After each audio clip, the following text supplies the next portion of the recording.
Bonjour tout le monde, mon nom est Sarah Charbonneau et c'est un plaisir de vous accueillir encore cette semaine à l'émission de l'auteur au libraire. Cette semaine, vous allez le voir, on y va avec une thématique qui va toucher les émotions et ce, sous différents angles. Autant dans le mieux-être et dans le prendre soin de soi que par certains traumatismes aussi qu'on peut avoir vécu dans notre vie. Pour ce faire, je suis accompagnée de deux autrices aujourd'hui. D'abord, un visage que vous connaissez bien à l'émission, Madame Francine Cloutier pour le livre « Ce soir-là, je n'ai pas dansé » aux éditions Crescendo. Francine, très heureuse de vous retrouver aujourd'hui. Ça me fait plaisir. Et un nouveau visage, comme quoi on ne peut pas toujours avoir seulement des habitués. Madame Caroline Larochelle pour le livre « Mon journal d'émotions » aux éditions La Roupille. Caroline, très contente de faire votre connaissance. Merci de m'avoir invitée. Alors, madame, d'abord, quand on parle d'émotions, que ce soit dans le travail du mieux-être au quotidien ou encore de par des événements de vie qu'on a vécus, c'est jamais évident, c'est jamais facile. Francine, je serais curieuse de voir qu'est-ce qui vous a amené justement à prendre ce côté personnel-là et à le transposer dans « Ce soir-là, je n'ai pas dansé ». Je dois admettre que j'ai changé vraiment de créneau. Ce ne sont pas les enfants de qui je parle de moi. Je me suis questionnée beaucoup avant de le publier. Oui. Parce que c'est un fait qui s'est passé il y a 50 ans. Donc, une agression dans un bar, que personne ne savait trop mon secret, que j'ai révélé tranquillement dans ma vie, au plus près. Mais là, d'en parler, pour moi, c'est important parce que j'entendais sur les réseaux, l'actualité, les réseaux sociaux, les dénonciations avec le mouvement... Le mouvement MeToo qu'on a entendu parler. C'est ça. Alors, on dénonçait beaucoup sur les réseaux sociaux et je trouvais que c'était des fois malhabile. Et je voyais aussi, je suis certaine qu'il y a des femmes qui n'ont pas parlé comme moi. Alors, je me disais, moi, je l'ai vécu, j'ai eu une agression, j'ai évité un viol collectif d'une vingtaine de personnes, des motards, mais j'ai quand même eu l'agression armée.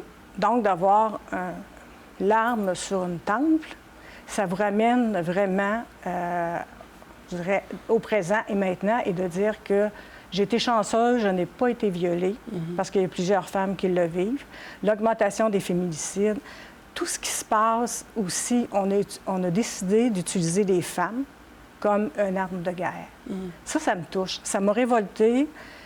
Des fois, je dis l'injustice humaine, moi, je suis de bonne humeur, j'ai de l'humour, mais ça me fait monter de lait.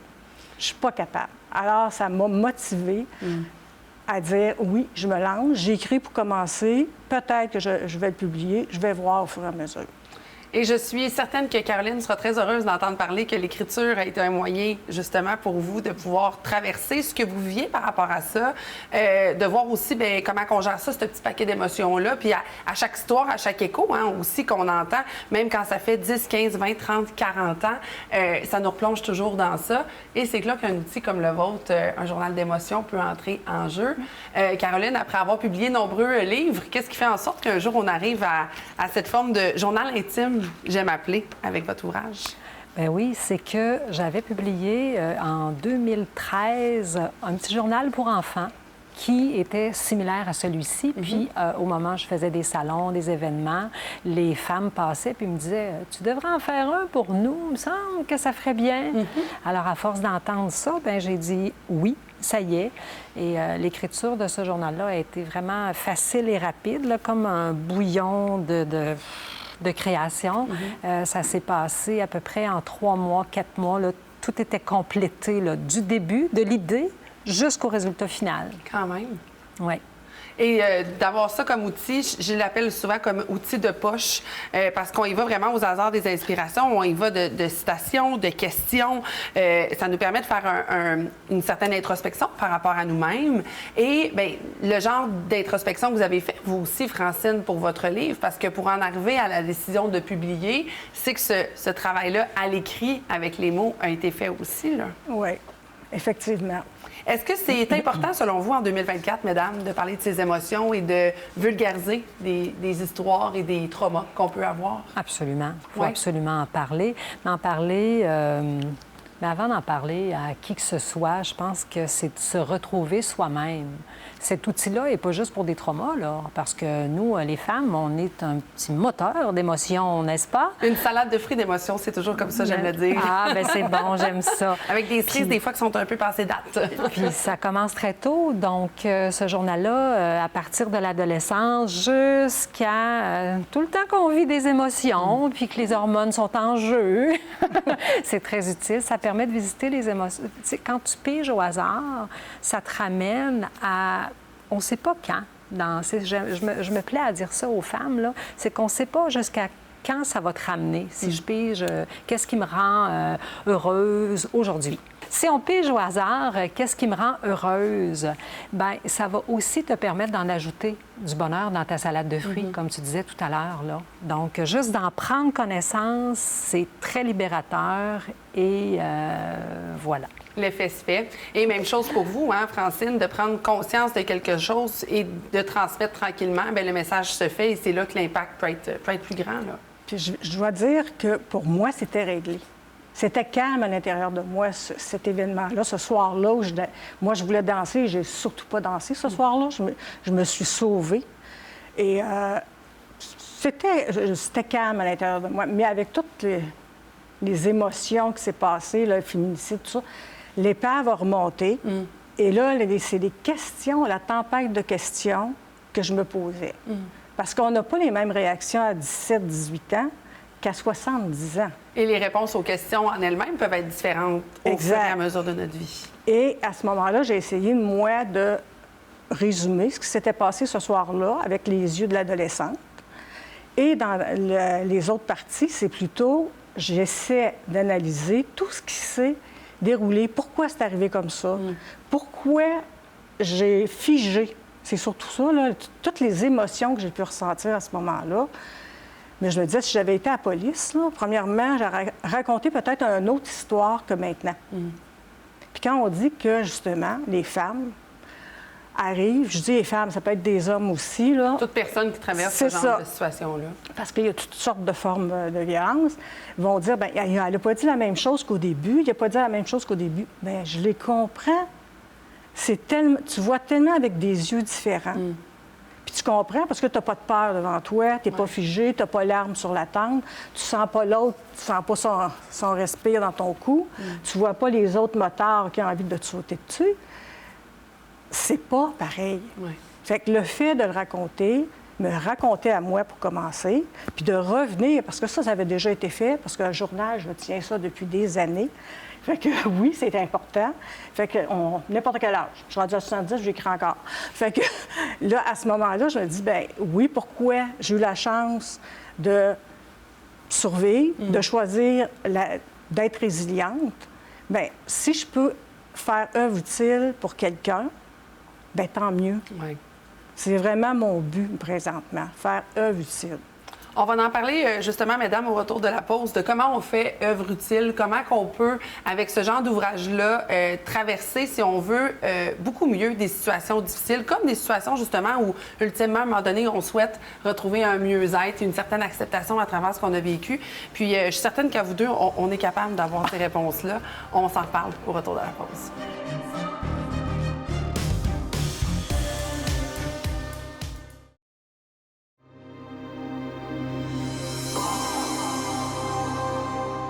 De retour à l'émission de l'auteur au libraire en compagnie de deux autrices aujourd'hui que je vous présente de nouveau.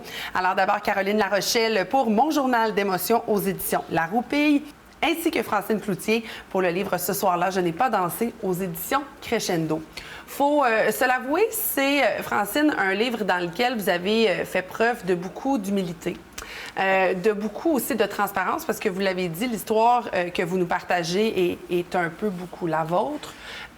Comment vous vous êtes pris à travers ça? Puis parlez-moi un petit peu, justement, de l'histoire de cette adolescente-là.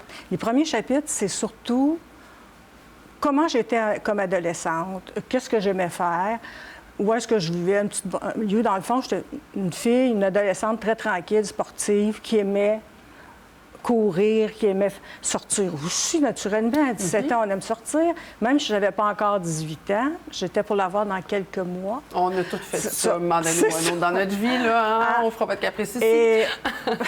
Et justement, dans ce bar-là, je voulais vraiment aller danser. J'adore danser encore. Et je suis partie. Ma mère m'avait défendu d'y aller en disant c'est pas un lieu pour les jeunes filles, puis tu ne vas pas là. Donc, en y allant, déjà, je me sentais coupable. J'avais l'impression que ma mère me surveillait un peu partout quand je rentrais. Et quand les moteurs sont arrivés, ça a été... ça m'a touchée parce que je savais pas c'était quoi un moteur, moi, là. Je savais pas ce que ça faisait dans la vie. Je l'avais vu passer dans la rue, là, mes 20, en même temps, les gros bras. Puis il faut dire que c'était le contexte de l'époque aussi, là. Et voilà. Oui, il n'y avait pas d'Internet. Non, c'est je ne pouvais pas me renseigner, puis je ne pouvais pas savoir c'était qui. C'était des inconnus. Puis je dois admettre aussi que ma mère ne m'avait pas préparée à ce genre d'homme. Puis à cette époque-là aussi... On en parlait beaucoup moins aussi, là. Bien, pas vraiment. Si vous aviez connu ma mère, elle était très... C'est ma partie drôle dans mon livre, ma mère. Quand elle m'explique au niveau des relations sexuelles ou les règles, les mystères de la vie, là, elle avait une façon très métaphorique de m'expliquer les choses. C'était bref, clair, puis arrange-toi avec ça, ma fille. OK. Oui, je vous donne un exemple. Un soir, c'était toujours la même procédure. Mes frères s'en allaient dehors parce que j'avais 4 frères. Là, elle restait seule avec moi. Puis là, je savais, attention, il y a un mystère qui s'en vient.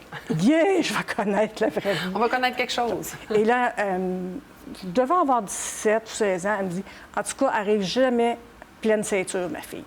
Pleine ceinture, donc comme si vous étiez enceinte. Oui. OK. Oui. Bien, 16 ans, j'ai fait une chance, j'ai beaucoup de créativité. Je fais, ça doit être que, bébé, OK. OK. Puis c'est tout, là.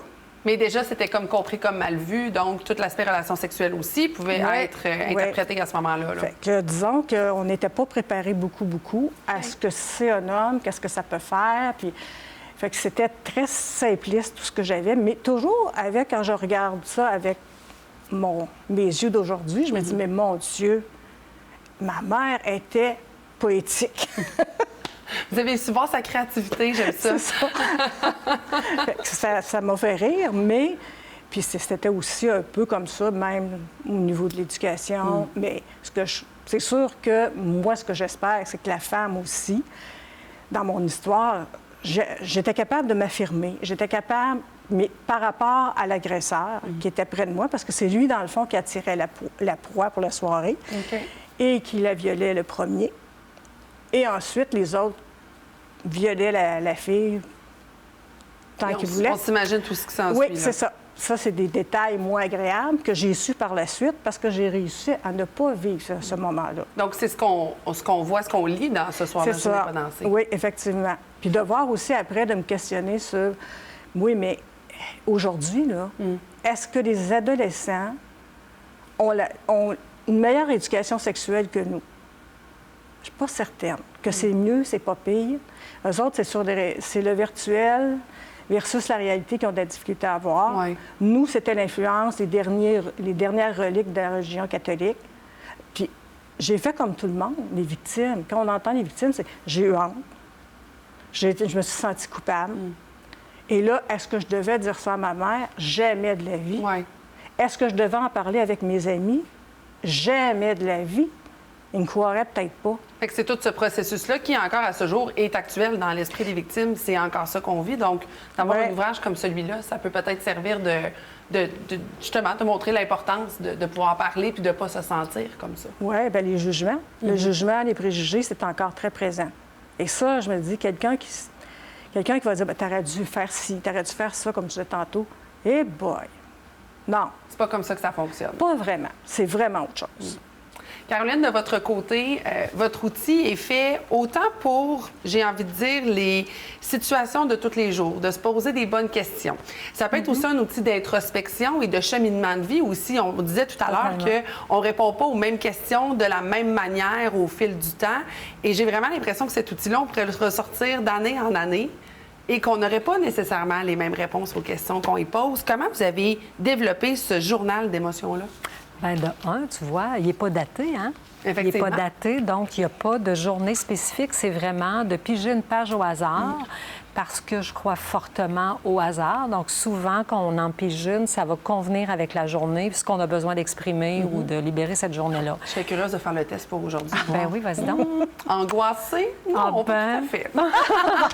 Mais là... Mais donc, quand même, ça permet de se dire si la réponse est oui cette C'est journée-là, ça, oui ou non. oui, et pourquoi, puis on se laisse aller. Tout à fait. Et si c'est, ben pas aujourd'hui, alors je t'inviterais, moi, à prendre un moment de recueillement, à prendre le temps de voir à quel moment tu es angoissé, qu'est-ce qui t'angoisse. Puis, normalement, une écriture automatique, ben tu sais, va s'enclencher, là, au moment de l'introspection. Et donc, j'imagine- c'est un outil... J'imagine que tu sais, la réponse peut être instinctive au début, puis qu'à force d'écrire aussi, la réponse peut se moduler, puis on peut connecter avec quelque chose que peut-être initialement on n'aurait pas voulu. Là. Exactement ce que je pense de cet outil-là, c'est que justement, il va nous amener où on ne pensait pas. Il pourrait être amené dans le passé quand tu étais petite. Qu'est-ce qui me fait peur? Peut-être qu'aujourd'hui... Je suis tombée sur celle-là en premier quand j'ai ben, ouvert. c'est ça. Alors, peut-être qu'aujourd'hui, peur, tu n'as pas envie de parler de tes peurs là, mais peut-être que tu vas dire, mon Dieu, quand j'étais petite, j'avais si peur de ça.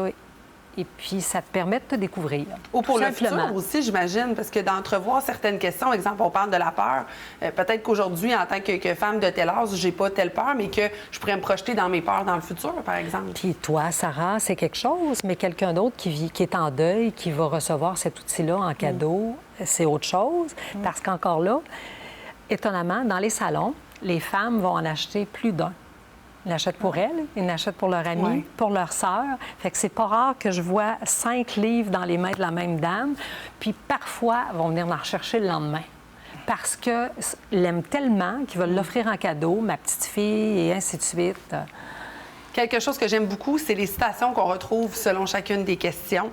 Je prends entre autres à la question « Qu'est-ce qui m'émeut? » Puis encore là, ça peut être dans le positif comme dans le négatif. Tu sais, Oui. c'est ça aussi que j'ai beaucoup aimé. Je vais vous avouer, Caroline, par rapport à ça, mais par exemple, on dit « Écrire la seule façon d'émouvoir autrui sans être gêné par un visage. » Et je trouve tellement, encore là, c'est le hasard, tout est dans tout aussi, mais je trouve tellement que ça parle et ça fait du sens parce qu'effectivement, l'écriture va souvent être le premier processus par lequel quelqu'un va passer, homme, femme, enfant, pour ensuite être capable de se libérer et être capable de parler. Bien, c'est une thérapie fortement suggérée par les psychologues. Oui, L'écriture, c'est très, très, très libérateur.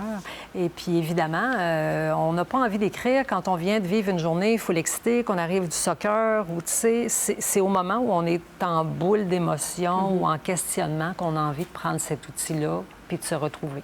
Comment vous avez fait pour faire la sélection des petites citations, justement, que vous avez introduites avec chacune des questions? Colin, je suis obligée de te dire que j'étais full inspirée. Oui? Tu sais que ça a été super vite. La sélection des émotions, par contre, je voulais qu'il y ait autant d'émotions qui tirent vers le positif que celles qui nous amènent, tu sais... Donc, autant des émotions désagréables que des émotions Ouais. agréables. Parce qu'on se rappelle, des émotions, ce n'est pas positif ni négatif. C'est ça, C'est l'intervenant qui exactement. parle. Hey, t'es bonne, voilà. Fait que c'est pour ça que je dansais là, sur ce que j'allais dire. Mais donc, voilà, fait que c'était difficile de faire la sélection. Mais après les citations, ben, je vais toujours vers une réflexion positive. Donc, ça, c'est ça. C'est C'était venu inspiré. naturellement. Oui, tout à fait. Quand on pose des questions à autrui, est-ce que par le fait même, on réfléchit aussi aux réponses en écrivant un journal comme celui-là? Est-ce que ça vous est arrivé de vous laisser surprendre, de répondre vous-même à une question? Ah ben oui. Oui. Ah ben oui. Je ne suis qu'une émotion, moi, comme Ginette. On l'aime, Ginette, en plus. C'est ça. Mesdames, vos ouvrages peuvent assurément faire du bien, puis on va parler aussi du message que vous avez voulu transmettre aux lecteurs. Et ça va se passer au retour de la pause.